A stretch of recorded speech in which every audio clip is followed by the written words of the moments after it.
अस्सलाम वालेकुम। आज मैं बना रही हूँ गरम मसाला। तो इसकी रेसिपी नोट करके रख लीजिएगा। ये बहुत ऑथेंटिक रेसिपी है, बहुत अच्छा बनता है इससे। मैंने लिया है काली बड़ी इलायची क्वार्टर कप, लौंग क्वार्टर कप, 3 से 4 पीस जावित्री के, एक जायफल साबुत। इसको तोड़ के डालिएगा वरना आपके ग्राइंडर का ब्लेड खराब होने का खतरा होता है। क्वार्टर कप काली मिर्च, 1 टेबलस्पून छोटी इलायची, आधा कप ज़ीरा, 2 टेबलस्पून सूखा धनिया और 15 से 20 स्टिक दालचीनी के। इन सबको ग्राइंड करूंगी, अच्छी तरह ग्राइंड करके छान के फिर मैं इसके आपको फाइनल लुक बताऊंगी कि ये किस तरह का बना है। और बहुत अच्छा बनता है, ये आप अपने पास नोट डाउन करके रख लीजिएगा। ये देखें, सारा गरम मसाला मैंने पीस लिया है, ये रेडी हो गया। इसकी इतनी अच्छी खुशबू आ रही है ना। अब इसको थोड़ा सा, ये मैंने रखा था इसको पीस के, थोड़ा ठंडा हो जाए। जब ग्राइंड करते हैं मसाले उस वक्त बहुत गर्म होते हैं।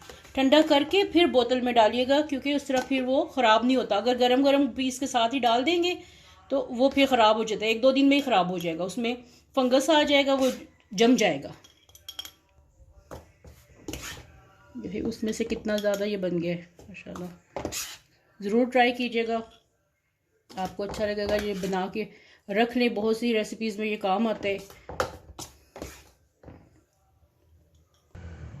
ये देखें, इतनी मिकदार पे जितना गरम मसाला बनाया, ये 2 बोतलें भर गई। ये जैम की बोतल है और ये छोटी बोतल थी मेरे पास। इतना गरम मसाला बन गया है, उसको मैंने टैग कर दिया है। अब मैं आपको दिखाती हूँ कि मैंने अपने दराज में कैसे मसाले रखे हुए हैं टैग करके, ताकि जब उसको हम लोग खाना पकाते हैं तो एक एक बोतल खोल के देखने के बजाय हम लोग वो ऊपर से पढ़ के, तो ऐसे टैग करके मैंने रखे हुए हैं।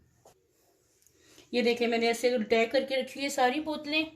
ये लौंग है, काली साबित मिर्च है, काली इलायची है, तेज़पत्ता, दालचीनी, सब्ज़ इलायची, दारदार लाल मिर्च होती है जो जिसको दड़ा मिर्च भी कहते हैं, सौंफ है, नमक है, पिसी लाल मिर्च है, हल्दी है, सूखा धनिया, साबित लाल मिर्च गोल वाली जो बटन लाल मिर्च जो होती है इसको कहते हैं, ज़ीरा है, लहसुन पाउडर, गरम मसाला, अदरक पाउडर।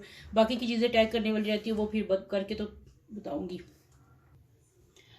अगर आपको आज की गरम मसाला की रेसिपी अच्छी लगे तो प्लीज़ ट्राई ज़रूर कीजिएगा। कमेंट बॉक्स में लिखिएगा कैसा लगा आपको, और मेरी वीडियो को लाइक, सब्सक्राइब और शेयर ज़रूर कीजिएगा। Thank you. अल्लाह हाफिज़।